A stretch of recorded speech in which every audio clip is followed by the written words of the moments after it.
This is Mayor Rich Daley. Welcome to Channel 23, Windy City Television. WCTV is the City of Chicago's cable channel, providing information on city departments and their services. In addition, WCTV features a city bulletin board, timely information on city activities and job openings, and much more. Join me in watching Chicago's award-winning city television station. Good evening, ladies and gentlemen.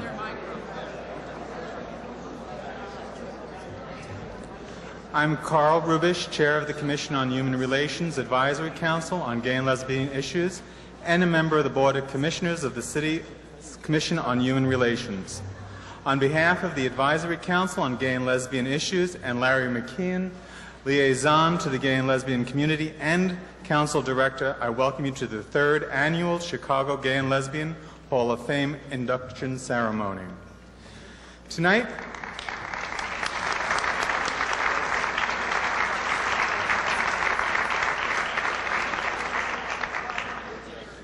we will be honoring the outstanding achievement of 17 individuals and 2 organizations and their contributions to the quality of life for all of Chicago's citizens. We want to give a special welcome to the openly gay and lesbian public officials and their partners from the United States and Canada who are joining their counterparts in Chicago for their 9th International Conference here this weekend. Some of the visiting officials here with us this evening include Michael Nelson, newly elected to the Board of Aldermen in Caribou, North Carolina.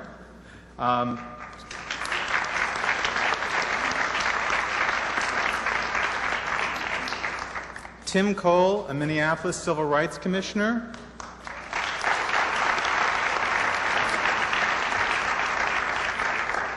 Stephen Camara, a City Councilor in Fall River, Massachusetts.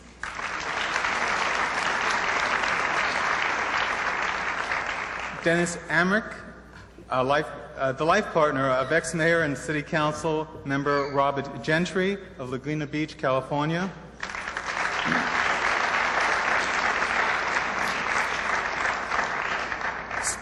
State Senator Will Fitzpatrick from Cranston, Rhode Island, and David Anderson, his life partner.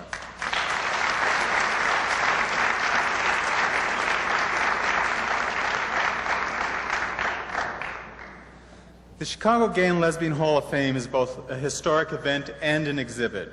Through the Hall of Fame, residents of Chicago and our country are made aware of the contribution of Chicago's gay and lesbian community and the community's efforts to eradicate prejudice and discrimination. With the support of the City of Chicago's Commission on Human Relations, the Advisory Council on Gay and Lesbian Issues established the Chicago Gay and Lesbian Hall of Fame in June of 1991. The inaugural induction ceremony took place during Gay Lesbian Pride Week at City Hall and was hosted by Mayor Richard Daley. This was the first event of its kind in this country. The Hall of Fame recognizes volunteers and professional achievement of lesbian and gay men and their contributions to the lesbian and gay community and to the City of Chicago. This is a unique tribute to dedicated individuals and organizations whose services have improved the quality of life for all of Chicago's citizens. Induction into the Hall of Fame symbolizes that the recipient has made a significant lifetime contribution to the well-being of Chicago's lesbian and gay community, has made a similar contribution to the city as a whole, or has made a contribution with far-reaching effects on the quality of life for Chicago's lesbian and gay community and the City of Chicago.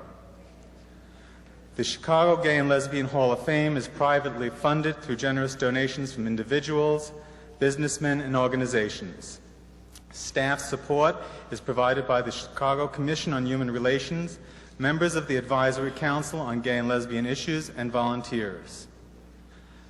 The selection of inductees for the Hall of Fame is made by former recipients of the award based on nominations from the community.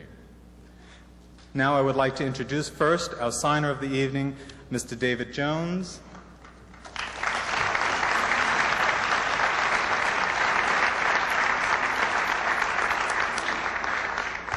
It is with great pleasure that I introduce the Mayor of the City of Chicago, the Honorable Richard M. Daley.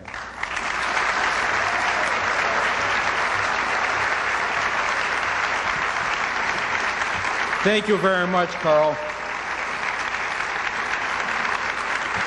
Thank you. Thank you very much. I'd like to personally thank Carl as chairperson of the Advisory Council on Gay and Lesbian Affair Issues, and I thank all the members and Larry McCune, who is our liaison. Deeply appreciate the Advisory Council's commitment not only to the gay and lesbian community but the entire city. As is pointed out, Chicago is the only city in the nation to sponsor a Gay and Lesbian Hall of Fame. And that says something about not only the gay and lesbian community, but our city. I want to thank those who started that 3 years ago. In 1991, the members of the Advisory Council and also the volunteer organizations in 1991. I want to personally thank them. And this is a recognition of individuals of our city, fine citizens and organizations that have made a difference not only in the gay and lesbian community, but the entire city. It has made a difference in individual lives. It has made a difference in communities. It has made a difference in what Chicago, the fabric of Chicago, is and will be. A city of bringing people together of all diverse backgrounds, understanding and love of people.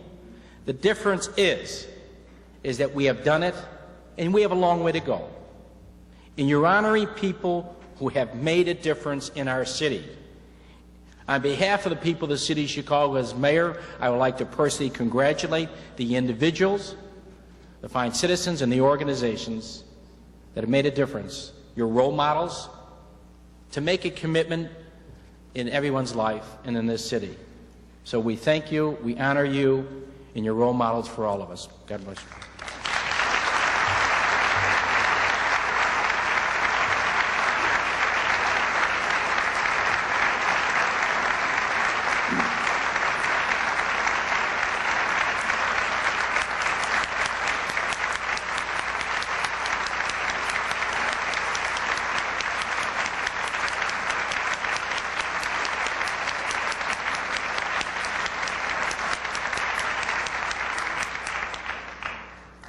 Also joining us this evening is Chairman and Commissioner of the City Chicago Commission on Human Relations. Please join me in welcoming Commissioner Clarence Wood.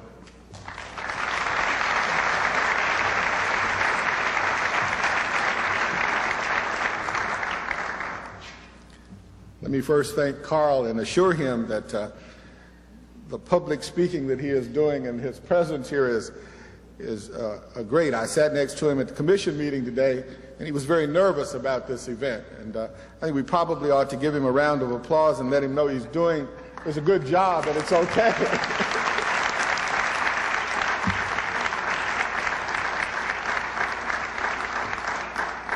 I am pleased that Carl is the new chair of the council. He has been active, he has been supportive, and he is important to the work of the commission. Well, it's the third year of this celebration, and for many, we might not have ever believed it would have come this far. And particularly for me, I must admit that I am not so sure I ever thought I would be here on the third event to celebrate it with you. We have come a long way. The Chicago Gay and Lesbian Hall of Fame clearly demonstrates the members of the Chicago gay and lesbian community are a viable and important part of this city. Members of the Chicago lesbian and gay communities have had a profound impact on the quality of life for all of Chicago citizens.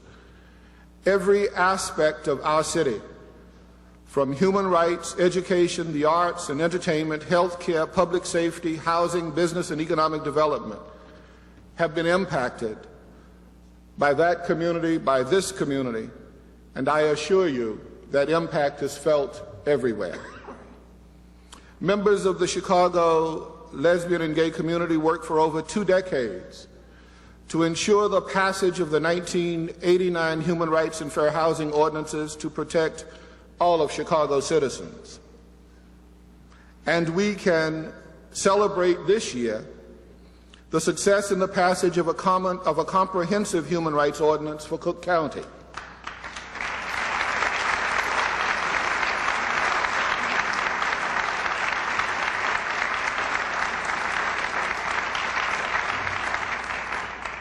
These efforts have never been an issue of special rights. There is nothing special about the right to hold a job, to rent an apartment, or to buy a home, to have access to a public accommodation. These rights are basic to citizenship. Gay and lesbian human rights is an issue of fairness and equity, that everyone has an equal playing field in the areas of employment, housing, and public accommodations. It is simply a matter of equality and social justice. The time for acceptance of this as the right for all is overdue. We've also seen some successes and some disappointments. From the ban on gay men and lesbians serving in the armed forces of the United States, the Colorado Amendment, the recent votes in support of intolerance and bigotry in Cincinnati and other cities, we have seen setbacks to human rights. In each of these cases, the proponents of intolerance and hate have used fear, false information, and the politics of divisiveness to disenfranchise lesbians and gay men from the basic safeguards of citizenship. We have, however, seen some promising decisions from the federal courts regarding gay men and lesbians serving in the military. And it is important to understand that the time is soon when all of those things that still are in our way will be ripped from that system, and full equality will be there also. Well, it is clear to me that this is the third year, a year of many successes, even though some disappointments. I congratulate all of you, all of those receiving awards tonight, all of those who have received awards in the past, and those who we will select for the future. We are, all of us, one big human family, committed to the principle that all people should be dealt with dignity and respect. And until this is true for all of us, until it is true, in fact, for all of us, it will not be real for any of us. Thank you.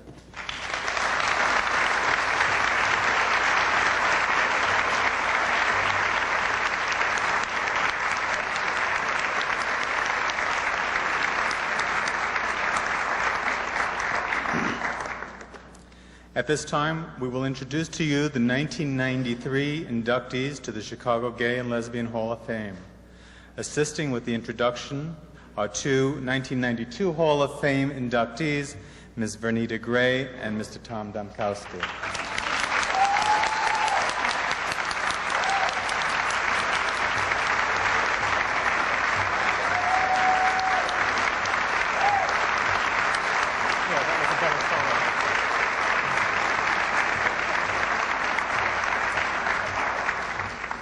Vernita and I have a daunting task. We have to read 19 of these introductions in approximately 30 minutes. So, the way we're going to do this is to announce the name of the inductee, to read all about them, and then to ask them to come to the stage and accept the award. Because of the time limitations, we don't have time for them to make accepting remarks. So, we're going to start with a friend of the community. And this year, the Gay and Lesbian Hall of Fame is inducting posthumously Kathy Osterman. Kathy Osterman was a true friend of the gay and lesbian community. A longtime community activist in Edgewater and Uptown, Kathy joined the Cook County State's Attorney's Office in 1981 as supervisor of the community unit, which acted as a liaison between the prosecutor's staff and the public. There she helped to develop many programs, and during her tenure, Kathy helped to forge critical links between then State's Attorney Richard M. Daley and Chicago's gay and lesbian community. Kathy Osterman was elected alderman of the 48th Ward in 1987, and she was an active and effective representative of her constituents, among whom were many out, politically active gay men and lesbians who were involved in all aspects of the 48th Ward community. She served on a number of city council committees, probably most important of which for us was the Human Rights Committee. There, her position, combined with her Roman Catholic background, gave her a unique entree into the political machinations surrounding the development of gay and lesbian rights legislation. In 1989, she was appointed by Mayor Richard M. Daley to serve as the director of the Mayor's Office of Special Events. I remember when that happened, and several of us who were on a council meeting commented that now we could call Kathy Colonel Jack. In her new position, Kathy was responsible for the city's major music festivals, coordinated more than 70 neighborhood festivals co-sponsored by the city government, and operated the Taste of Chicago, the second largest tourist attraction in Illinois. An ebullient, optimistic, dynamic individual, Kathy was a fierce and outspoken lobbyist for the passage of Chicago's Human Rights Ordinance. She worked very closely with gay and lesbian activists, helping to formulate logistics. She personally introduced many of the key players to each other and is also credited with developing the imaginative Bring in the Nuns strategy, calling on women of the cloth to lobby the large Roman Catholic bloc of aldermen within the City Council. The Human Rights Ordinance was passed in 1989, and Kathy Osterman considered this to be one of her greatest accomplishments in public life. Thereafter, she used her office to assist gay men and lesbians whenever possible, and she often represented Mayor Daley at fundraising events and other activities within our community. Kathy Osterman died of cancer on December 8, 1992. Accepting the award for Kathy Osterman this evening are her sons, Matthew Osterman and Harry Osterman, and her husband, Bruce Dumont.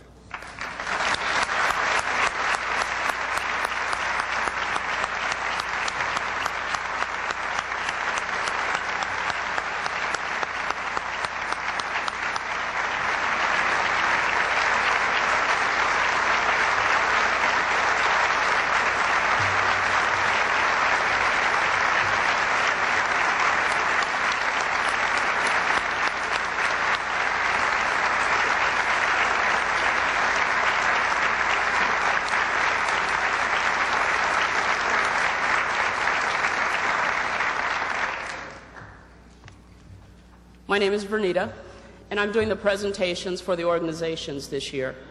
And my challenge tonight is not to cry. The first organization that we're honoring this year is the Ad Hoc Committee of Proud Black Gays and Lesbians.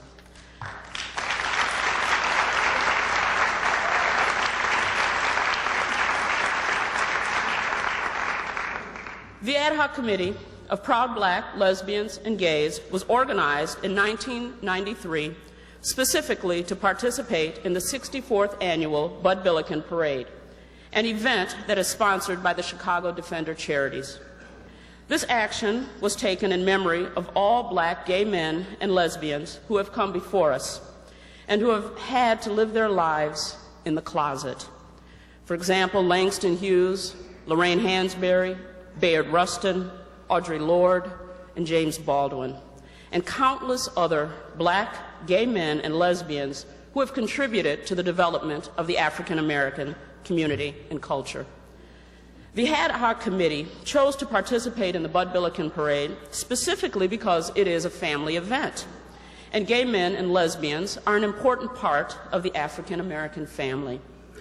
Of note, the Bud Billiken Parade is billed as the country's largest African American parade, if not one of the largest in the United States. The Ad Hoc Committee applied to enter well before the deadline, but its application was denied based on space, time, and manpower constraints, according to the Defender Charities. But a virtually identical application submitted under the name Diverse Black Role Models 1 month later, and 2 days before the filing deadline, was granted immediately. The only difference in the applications was the mention of gay men and lesbians in the first, denied application. Because the Ad Hoc Committee's application was denied a second time in mid-July, the Ad Hoc Committee filed a complaint with the Chicago Commission on Human Relations alleging unlawful sexual orientation discrimination in the provision of public accommodations. The Ad Hoc Committee was represented in this action by the Lambda Legal Defense and Education Fund. In only 2 days of mediated actions, the ad hoc committee and Lambda convinced the Defender Charities to allow the group to participate in the parade under the banner of proud Black lesbians and gays, and thus settling the dispute out of court. The ad hoc committee marched near the front of the parade and celebrated themes of visibility, youth, education, and anti-violence, consistent with its mission to promote positive images of Black lesbians and gay men in our Black community, and to increase visibility and to be respected and celebrated in our diversity. The ad hoc committee, having served its purpose, has disbanded. Already, however, its historic action has paved the way for non-controversial inclusion of the Hispanic Latino gay lesbians and men in the 1993 Mexican Independence Parade. There are 3 young people who are accepting for the ad hoc committee tonight. They are Karen Hutt, Lisa Pickens, and Shelton Watson. I would like for all who marched with the ad hoc committee to please stand up.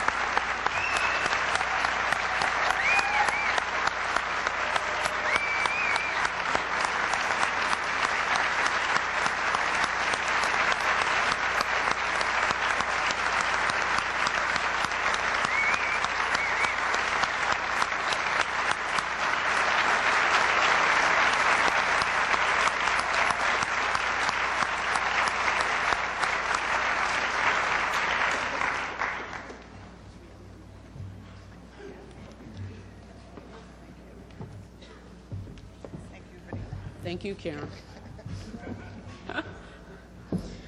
Last year at Mountain Moving Coffee House, Karen and I did a poetry reading, and Karen read a poem about being in the Black community and meeting Black women on the buses or trains, and she said at that time, what do you think if we're in the Billiken Parade next year? I said, hey, you do it, and I'll be there. So I congratulate the ad hoc committee once again. And that introduction brings me to our next awardee, Mountain Moving Coffee House. Mountain Moving is a not-for-profit organization run by a group of lesbians from the Chicago area. The coffee house began in November 1975 as a social alternative to the bars and to provide a safe, woman-only, chemical and alcohol-free space for all women. Operating for almost 20 years, it is the oldest continuously running women-only collective in the country. Producing between 30 and 50 events a year, over the course of its history, Mountain Moving has presented a wide variety of programming reflecting the diversity, depth, and richness of lesbian culture and music. Although it is a lesbian feminist-oriented coffee house, the contributing members and friends who devote their energies and talents to Mountain Moving hold no specific political stance as a group. Because of this, the coffee house is able to present entertainment, forums, and discussions that touch upon almost every aspect and issue within the lesbian community. Mountain Moving actively solicits and is responsive to suggestions and criticisms from the lesbian and women's community. All Saturday evening programs and monthly meetings are open to any woman wishing to participate. The coffee house is always working to improve its services, skills, productions, and equipment. It relies completely, I'll repeat that, completely on the volunteer labor of members and friends to carry out the enormous tasks involved in producing regular community events. In doing so, it provides lesbians with leadership and technical skills and recognition in our community. Mountain Moving Coffee House is currently located at the United Church of Rodgers Park on Morris Avenue. Performances are on Saturday night at 8:30 and 9:45 p.m., with doors opening at 7:30. Admission is always by suggested donation, and no woman has ever been turned away because of her inability to pay. The coffee house is run by a constantly growing and changing collective, which hopes to continue that growth by gaining new members and friends through suggestions and comments offered by the community at large. Tonight, on behalf of Mountain Moving Coffee House, accepting the award is Beth O'Neill and Eileen Kreutz, who are founding members of Mountain Moving Coffee House, Kathy Munzer, and Joy Rosenblatt.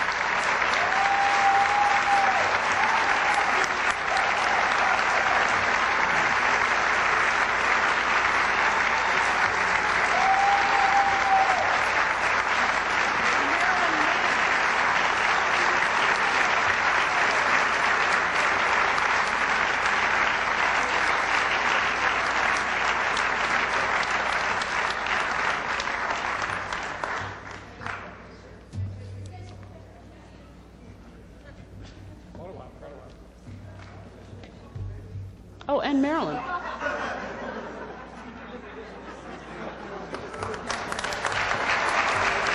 Thank you.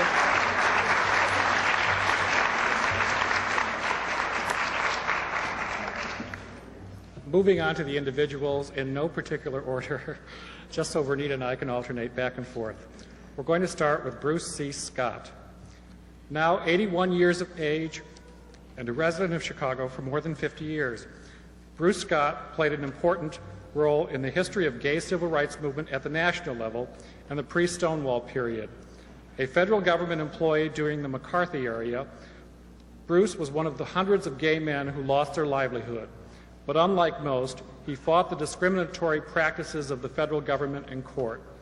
Scott was to the 1960s and civil service employment what Keith Meinhold and Joe Steffen are to the 1990s and military service. Bruce Scott moved to Chicago in 1922. He received his Bachelor of Arts in Political Science from the University of Chicago, and his first job out of college was with the office of the City of Chicago's Corporation Counsel. With an interest in government, Scott became a civil servant with the U.S. Department of Labor, and after serving in the Army during World War II, moved to a new position with the department in Washington. He worked for the federal government until 1956, when he was forced to resign under the suspicion that he was homosexual. When he reapplied to the federal government in the early 60s, his application was refused on those very grounds.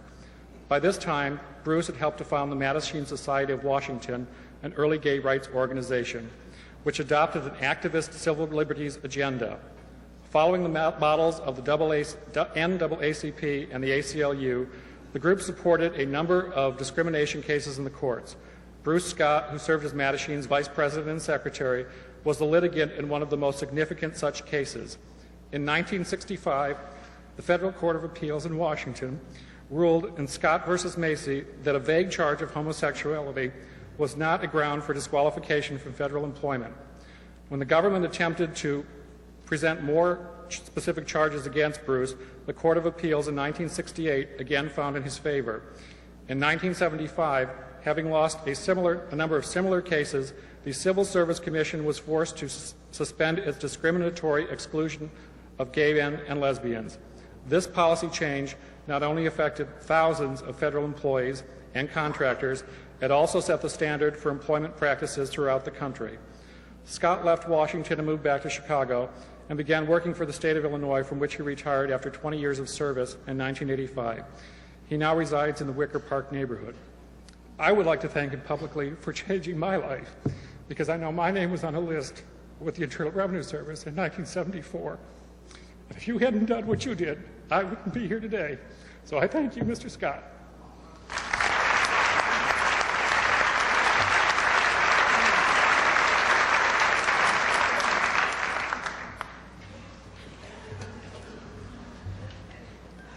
All right. Robert Sloane Basker is being inducted into the Hall of Fame tonight.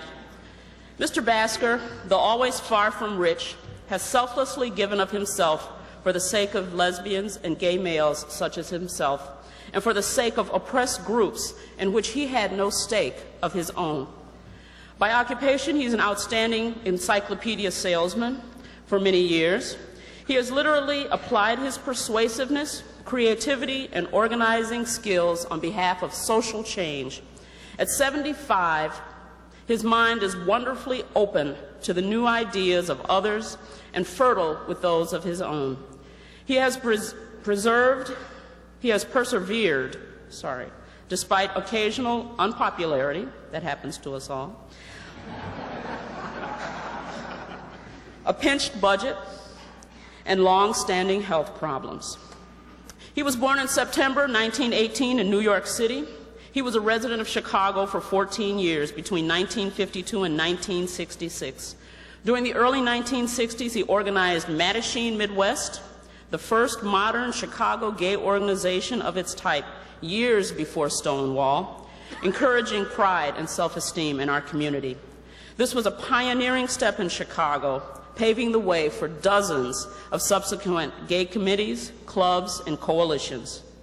Mr. Basker maintained contact with other lesbian and gay organizations around the country, though he has moved from Chicago, for the mutual support and exchange of ideas, including participation in the 1965 New York Conference of the East Coast Homophile Organizations, at which plans were made for convening the National Conference of Homophile Organizations.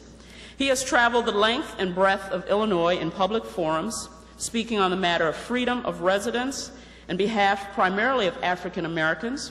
He took a leading role in bringing racial integration to Skokie.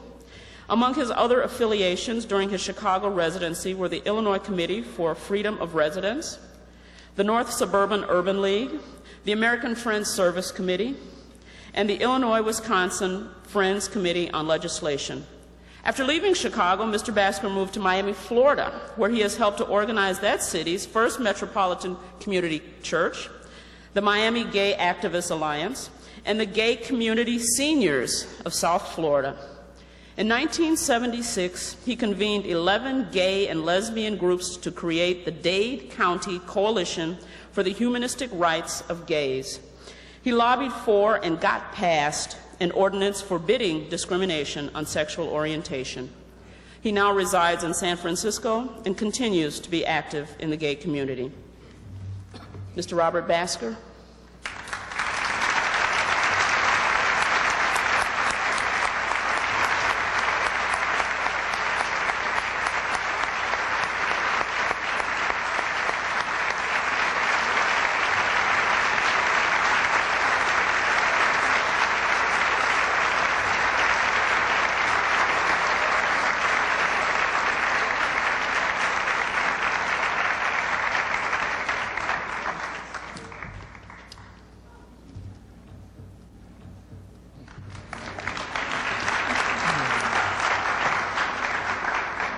Mr. Joel Hall.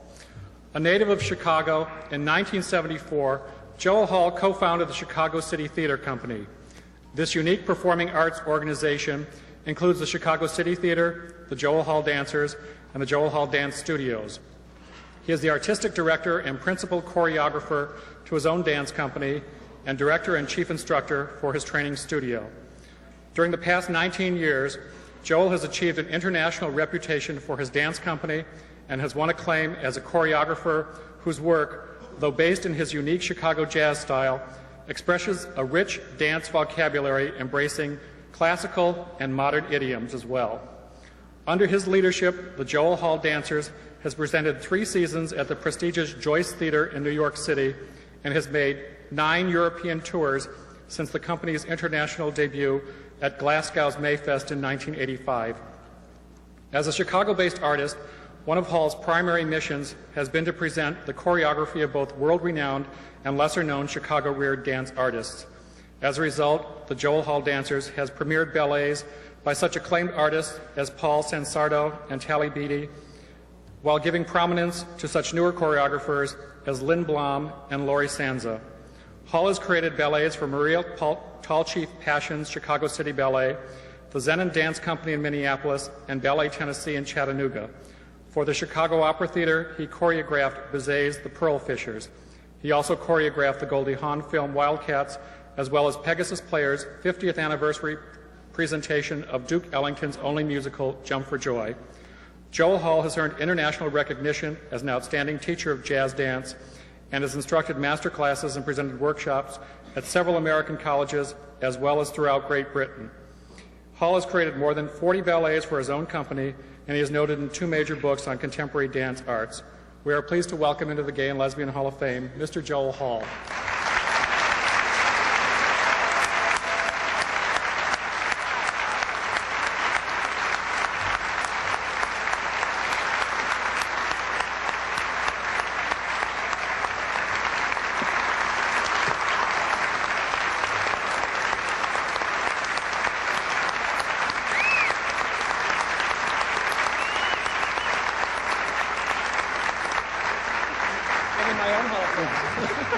Congratulations. Thank you. You're welcome.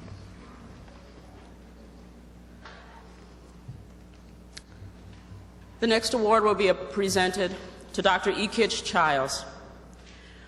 Born April 11, 1937, in Pittsburgh, Pennsylvania, Kitch was believed to be the last surviving member of her family, which included Kenny Clark, a well-known jazz percussionist. Kitch attended the University of Pittsburgh and there earned the degree of Bachelor of Science in Chemistry. She later came here to the University of Chicago and was one of the first African-American women to earn a doctorate from the University of Chicago in Human Development. Kitch was a founding member of the American Association for Women in Psychology. She was also a founding member of the University of Chicago Gay Liberation back in 1969. Kitch was one of the witnesses who testified for the Gay and Lesbian Rights Ordinance that was introduced in the Chicago City Council back in 1973. Kitch practiced clinical psychology here and in Oakland, California from 1973 to 1990. She was a distinguished feminist and an articulate lesbian of color. She was acutely aware of issues affecting minority women, and through her practice, she worked for those who needed her most: battered women, survivors of sexual abuse, people with HIV, AIDS, prostitutes, and others who have been disenfranchised by our culture. As some of you may know, Kitch was also a founding member of Coyote, Call Off Your Old Tired Ethics. Kitch never turned anyone away because they had no money. Instead, she lived modestly so that she could always accommodate the community. Kitch loved music, and music was a big part of her life. She grew up singing and was encouraged in her efforts by her loving godmother, Juanita Hall. Kitch Childs died of natural causes January 10th, 1993 in Amsterdam, where she had been living and taking a nice rest since 1991. She was 55 years of age. Tonight, accepting the award on behalf of Kitch Childs is a good friend of hers, Kay Miles.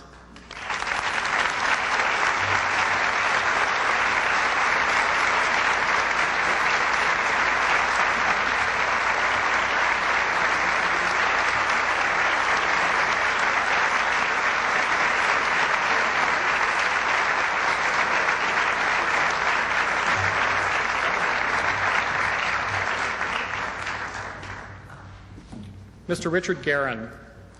Through music, Richard Guerin has brought the gay and lesbian community closer together for 14 years. As the founding director of the Windy City Gay Chorus in 1979, his talents and leadership nurtured a small group of singers into what has become one of Chicago's most respected fine arts organizations, Windy City Performing Arts.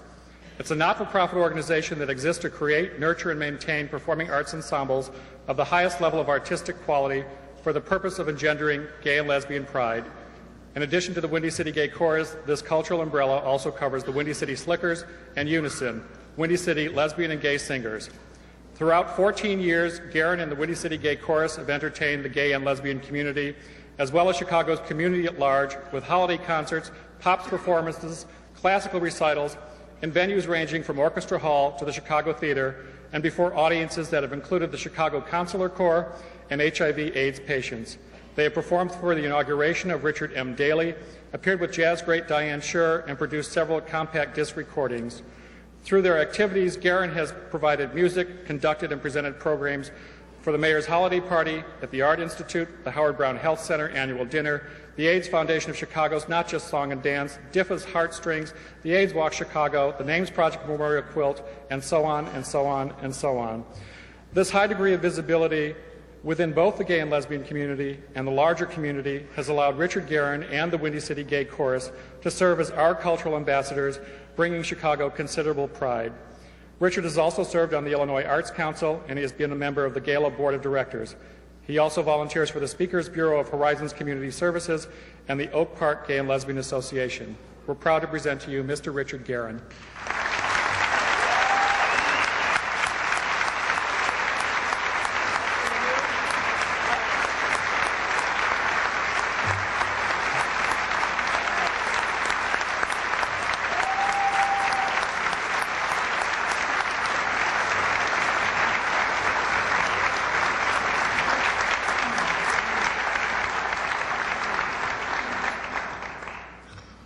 Our next honoree is Nancy Lanew.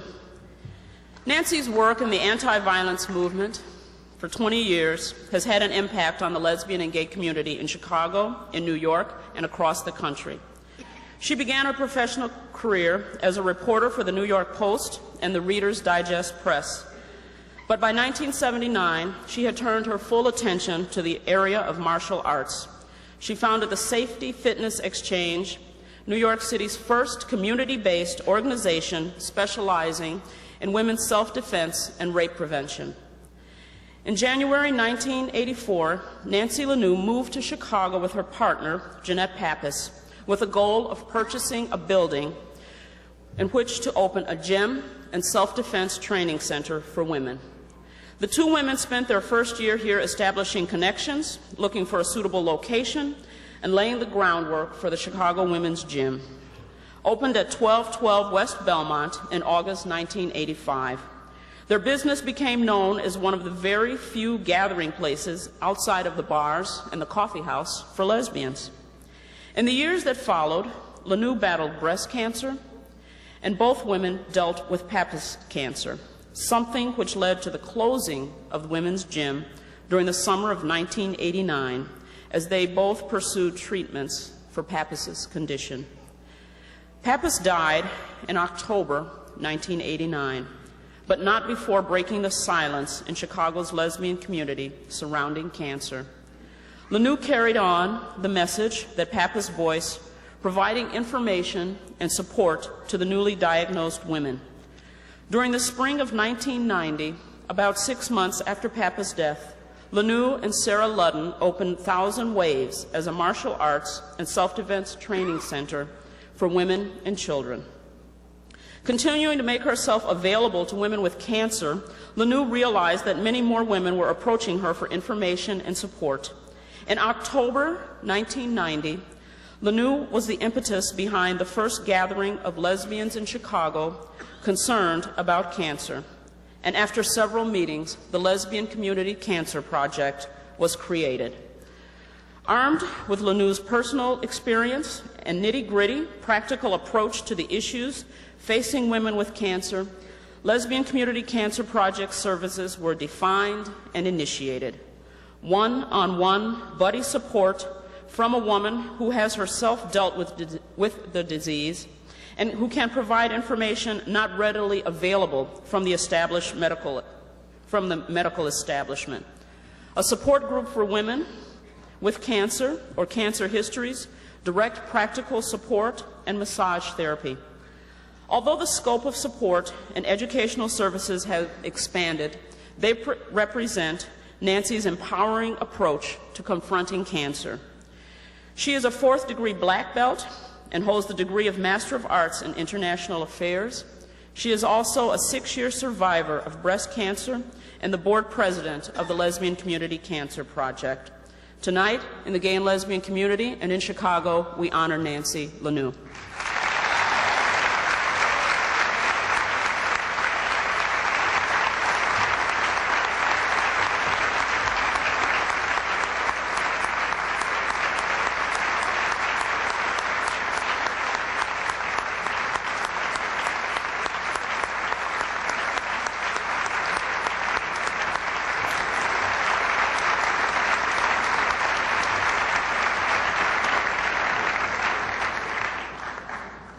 Mr. Jeff Graubart Cervone.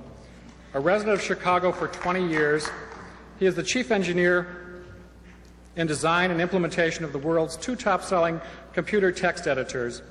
But with greater significance to Chicago's gay and lesbian community, has been in the forefront of visible, vocal, in-your-face activism since he arrived in this state. Jeff Graubart Cervone, who added to his surname that of Frank Cervone, with whom he was united in a religious ceremony before their combined extended families at a Metropolitan Community Church in 1982, began his activist career as co-founder of the University of Illinois at Champaign-Urbana's Gay Liberation Front in 1970. And among the highlights of his activist career since then, in 1973, he ran for mayor of Urbana as an openly gay candidate, and between 72 and 74, he advocated for and was instrumental in the passage of the Champaign and Urbana gay rights ordinances, the first such laws in Illinois. In 1974, he moved to Chicago, where he chaired the Gay and Lesbian Pride Week. In this role, he was successful in placing the first gay rights cards on the CTA buses and trains, and that year he also helped to form the Gay Rights Coalition, specifically for the purpose of promoting and advocating gay equality and the legalization of same-sex marriage, since that time one of his motivating goals. In 1977, as a member of the Community of Gay Rights, he helped to organize Chicago's largest gay rights demonstration until that time to counter the appearance of the homophobic Anita Bryant at the Medina Temple. He thereafter traveled to Dade County, and also that year he chartered and financed a bus to New York City, organizing a protest rally at the United Nations to demand worldwide gay and lesbian equality. On the local front, he was named co-chair of Chicago's Committee for Gay Rights, and he helped to organize additional pro-gay rights demonstrations both in Lakeview neighborhood and within the Chicago City Council chambers in response to the anti-gay committee hearings chaired at that time by Alderman Edward Burke. Notably, the same alderman was among the leading proponents of Chicago's Human Rights Ordinance when it was finally passed by the City Council in 1989.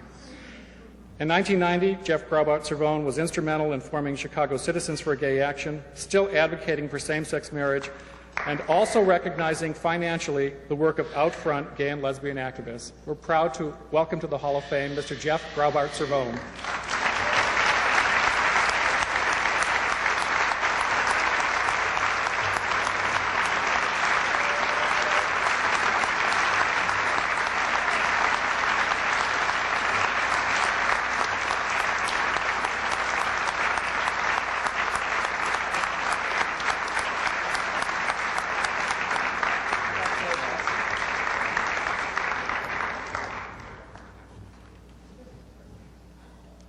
Our next inductee is Mr. Robert Ford. Mr. Ford was born and reared here in Chicago and has lived here all of his 32 years. He earned the degree of Bachelor of Arts in Arts Management from Columbia College, with coursework in film, video, writing, marketing, and graphic design. Ford completed additional courses at the San Francisco Institute, Art Institute, and Antioch College. He is a resident of Wicker Park and has been a buyer, store manager, and creative director for Rose Records. Mr. Ford sees himself more as a documentarian than as a leader in the gay and African American community. He believes being a leader means actively approaching a defined goal. Being a documentarian means not being able to promise what may happen to those who might follow him. But anyone is welcome to come along for the ride.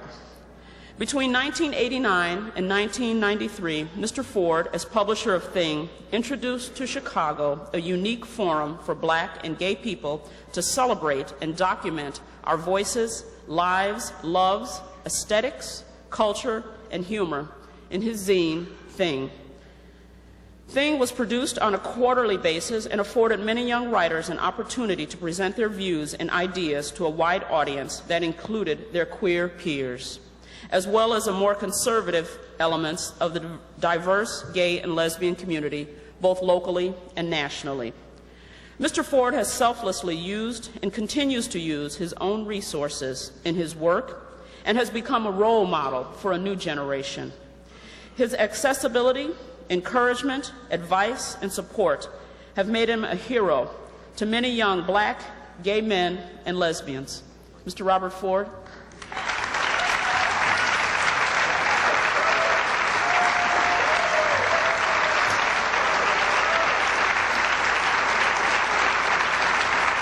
Happy birthday, Robert.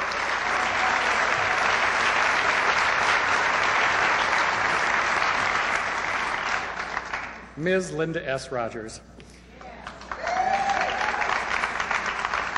For 17 years, Linda Rodgers has been promoter, organizer, service provider, and role model who has played an integral part in the emergence of lesbian visibility, presence, and participation within Chicago's gay and lesbian community. She personifies the ideal of a strong, competent woman who chooses to combine successful business accomplishments with the nurturing aspects inherent in supporting individuals and organizations. During the 70s and throughout the 80s, while lesbians were striving to create their own identities and a distinct presence in Chicago's male-oriented, organized gay community, Linda Rodgers emerged as a leader. She founded, and was involved in a small number of theatrical communities, but in 1984, she opened Paris Dance, a bar and restaurant on the city's north side.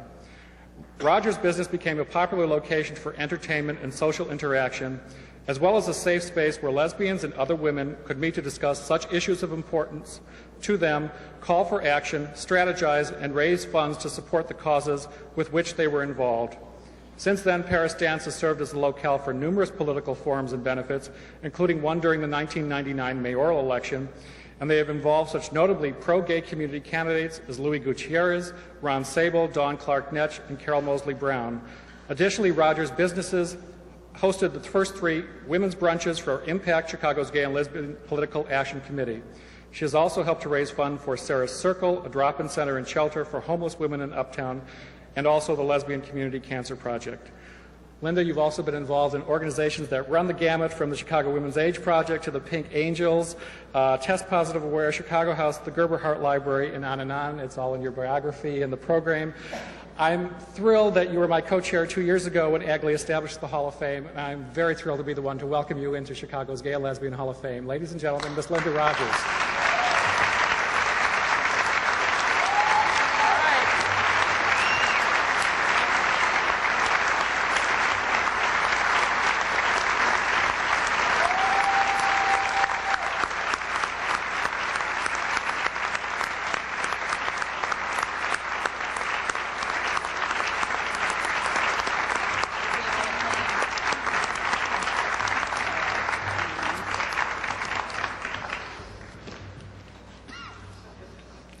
Our next honoree is Mr.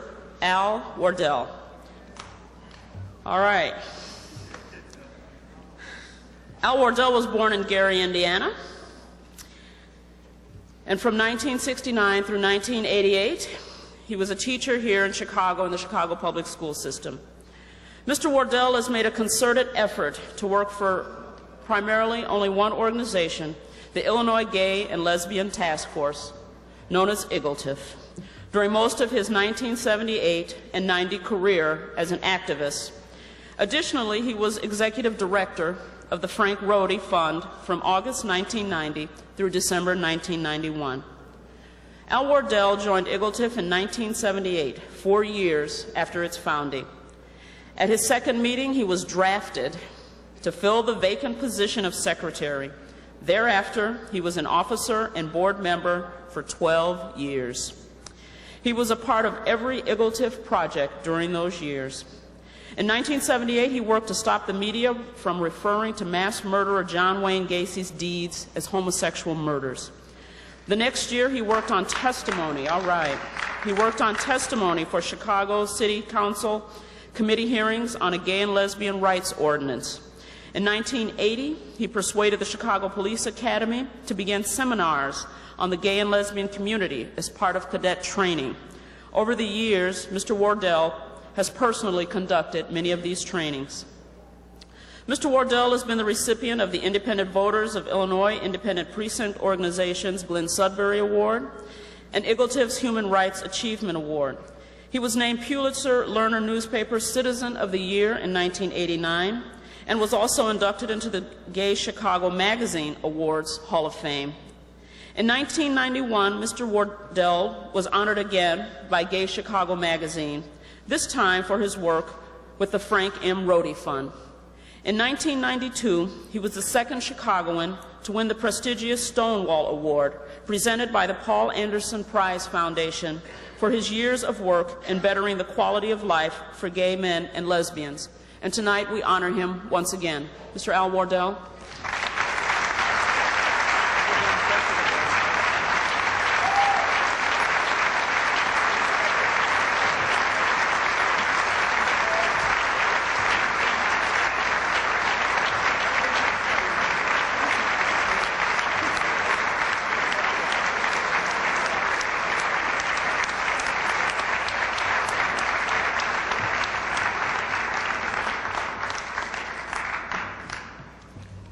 Reverend Dr Sid Moan. Sid Moan is being recognized for his leadership in promoting the full and equal inclusion of gay men and lesbians within religious institutions and in church and parish life. Sid was the first openly gay individual ordained in the Illinois Conference of the United Church of Christ in 1976 and among the first of that denomination around the nation. He has been active in the promotion of open and affirming congregations in Illinois and Wisconsin. These are parishes that affirm the full rights of gay men and lesbians within the life and leadership of their congregations. Sid Moan has also been active in other human rights efforts. Personally and professionally, he has taken on a local and national leadership role on behalf of immigrant and refugee rights, and he has vigorously advocated for the removal of the United States government's HIV immigration exclusion. Sid Moan, who has been the executive director of the vast Travelers and Immigrants Aid in Chicago since 1980, has also taken a local and national leadership position on behalf of homeless persons, paying particular attention to the needs of gay and lesbian homeless youth and the medical, social, and housing needs of homeless persons with HIV disease. He currently serves on the boards of directors of the International Social Services, Travelers Aid International, the National Immigration Forum, the Citizens Committee of the Juvenile Court, and the Chicago Coalition for the Immigrant and Refugee Protection. He's also on the advisory board of the Ethiopian Community Association. He serves on the National AIDS Housing Steering Committee, the Chicago Commission on Human Relations Advisory Committee on Immigrant and Refugee Affairs, and the Illinois Governor's Affordable Housing Steering Committee. As an openly gay man, Sid shows you can do something within a mainstream organization. He's received also an arm's list of recognitions and honors over the years, and it is a thrill for us tonight to welcome him into Chicago's Gay and Lesbian Hall of Fame. Reverend Dr. Sid Moan.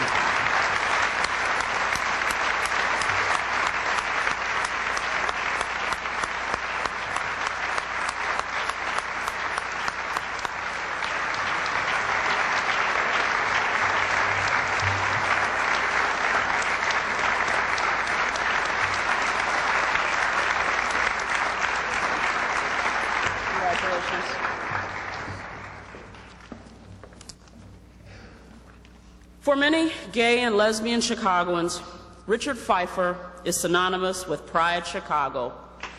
The Gay and Lesbian Pride Week Committee and its sponsorship of the annual Gay and Lesbian Pride Parade. Pfeiffer has been involved with this organization since 1971, its second year of existence. During the early years of Pride Week, he organized major dances such as the one at the Allerton Hotel on Michigan Avenue, as well as the annual Pride Rally in what is now known as the Daly Center Plaza. Pfeiffer is best known for coordinating the annual Pride Parade and arranging for necessary permits and police protection. In 1993, the Pride Parade had 232 entries and involved close to 145,000 people in the parade and along its route.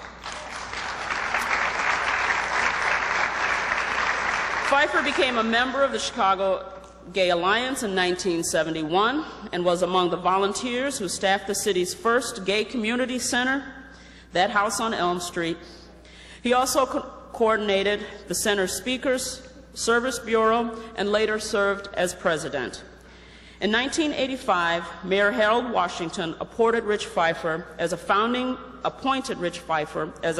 member of the Committee on Gay and Lesbian Issues.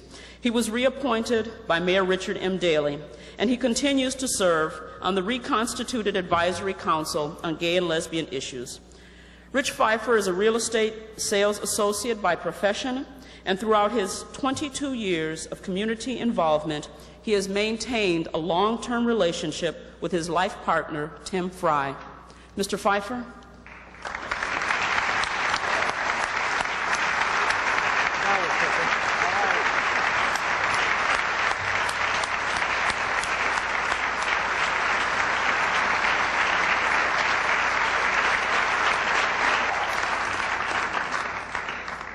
Marge Summit. She appeared in the film Before Stonewall, which chronicled the pre-1968 activities of the national gay and lesbian community, and she later co-produced Crimes of Hate, a documentary film about anti-gay and anti-lesbian occurrences in Chicago. She was a member of Mattachine Midwest and active in the formation of Parents and Friends of Lesbians and Gays. Along with fellow gay businessman Frank Kellis, Marge pioneered the Gay Dollars Project, creating an ink stamp to mark paper currency as coming from gay men and lesbians, demonstrating our economic impact on everyday commerce. She was among those who picketed Evergreen Foods, educating its owners and other mainstream business persons that gay men and lesbians are among their regular customers and deserve common courtesy and respect. Over the years, Summit opened his and hers to a number of organizations, allowing many to use her establishment to raise funds for a variety of causes, as well as just to socialize in a safe environment. Marge is especially proud of being a parent, having adopted, against all odds, a child of racially mixed lineage, rearing her to adulthood, and proving that lesbians and gay men can not only be good parents, they can be wonderful parents. We're happy to welcome that wonderful parent to the Gay and Lesbian Hall of Fame, Miss Marge Summit.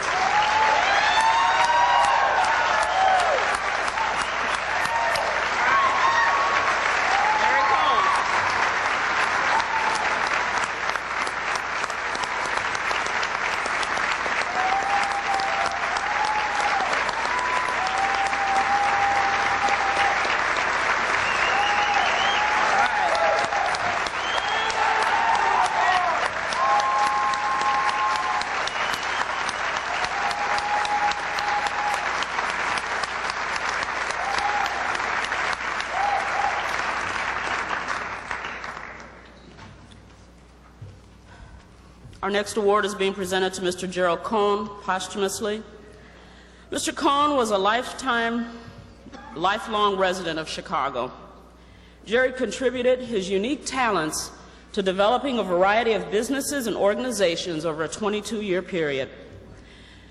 Jerry began his involvement in organized gay and lesbian community at the age of 26 by attending the University of Chicago gay liberation meetings back in 1969.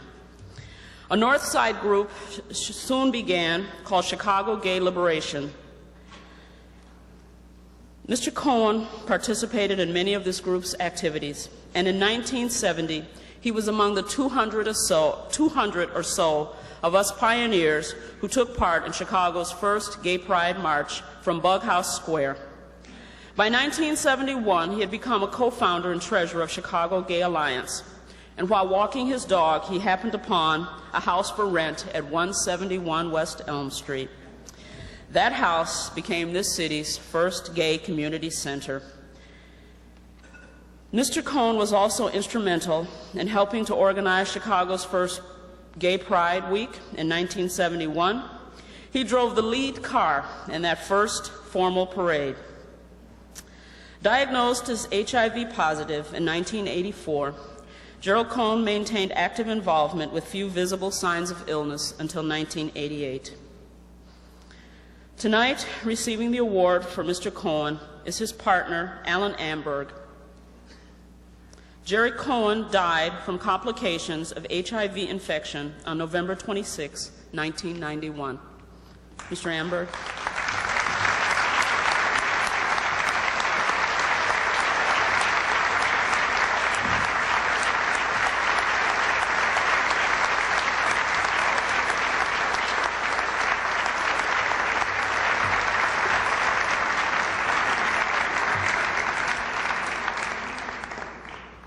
Dr. Ron Sable.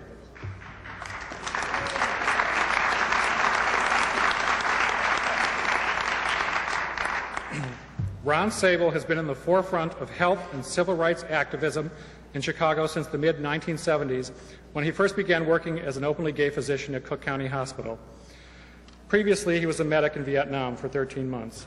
As a physician coping with the area's first cases of AIDS, Sable and Dr. Renslow Shear founded the Sable Shear Clinic at Cook County.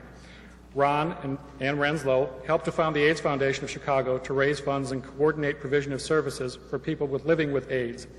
His role as a physician is just a minor part, however, of Ron's many contributions to our community. His political aspirations are what made Ron a gay and lesbian household name. As an openly gay candidate for the Chicago City Council in 1987, he came within a few hundred votes of defeating incumbent 44th Alderman Bernard Hansen. He tried again 4 years later, but fell short of being elected. Even though Ron lost both races, his campaigns themselves were important catalysts for our community. In particular, the 1987 campaign drew many new activists who went on to work on that year's Gay and Lesbian March on Washington. Ron and his supporters were also instrumental in founding Impact, Chicago's Gay and Lesbian Political Action Committee. Ron has been active in mainstream progressive politics and has always been a strong advocate of national health care. Among his organizational involvements and activities, again, it's an arms list. What is probably most noticeable about Ron is that when you see his name associated with an organization, he was always founding member. He was always the energy, getting things started, getting people motivated. Ron has been honored by many, many organizations, and the list is too long to name here tonight. In 1993, in a letter he sent to hundreds of friends and colleagues, Ron announced that he's HIV positive, and he's cutting back on most of his organizational activities, spending more time with his friends and with Joe Narvaez, his partner of 12 years. Ron's not with us tonight. He's recuperating from minor surgery, but Joe assures us he's doing pretty good. And accepting the award for Dr. Ron Sable is his life partner, Joe Narvaez.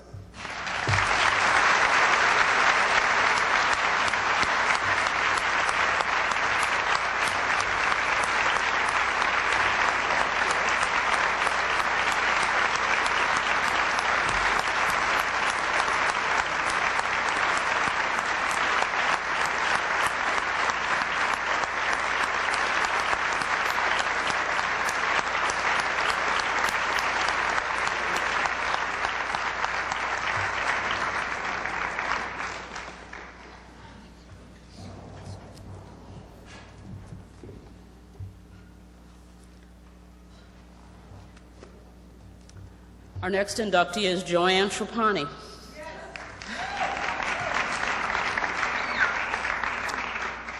A native New Yorker, Joanne has been a welcome presence in the Chicago area gay and lesbian community since 1976.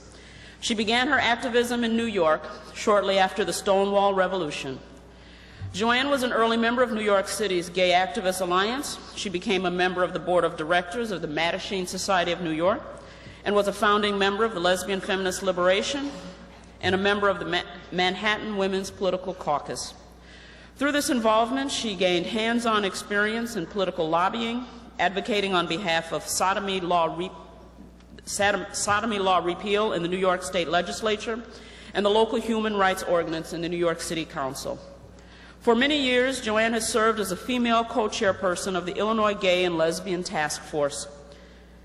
She has organized testimony for and lobbied in behalf of an amendment to the Illinois Human Rights Act to include lesbians and gay men as a protected class, and she has worked for passage of the Cook County Human Rights Ordinance and the Oak Park Human Rights Ordinance. Joanne currently is on the staff of the Cook County Commission on Human Rights, and she serves as a liaison to the lesbian and gay communities of Cook County from Richard Phelan, President of the Cook County Board of Commissioners. She is also a member of Chicago's Police Department's Gay and Lesbian Advisory Council, the Cook County State's Attorney's Office Hate Crimes Prosecution Council, the Illinois Democratic Party's Affirmative Action Committee, and the Cook County State's Attorney's Task Force on Lesbian and Gay Issues and Criminal Justice. Joanne has been honored by the Chicago Magazine Awards. She was Woman of the Year, and she has received the John Michie Award presented by Dignity Chicago, and tonight she is being inducted into the Gay and Lesbian Hall of Fame in Chicago. Joanne Trapani.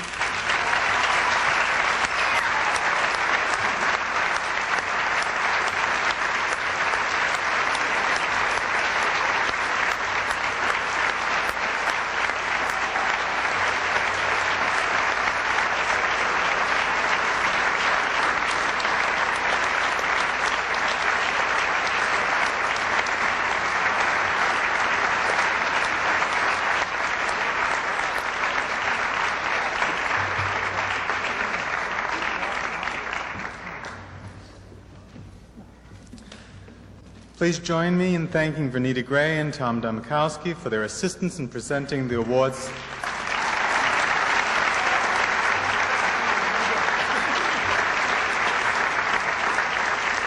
Mayor Daley and Commissioner Woods for joining us this evening.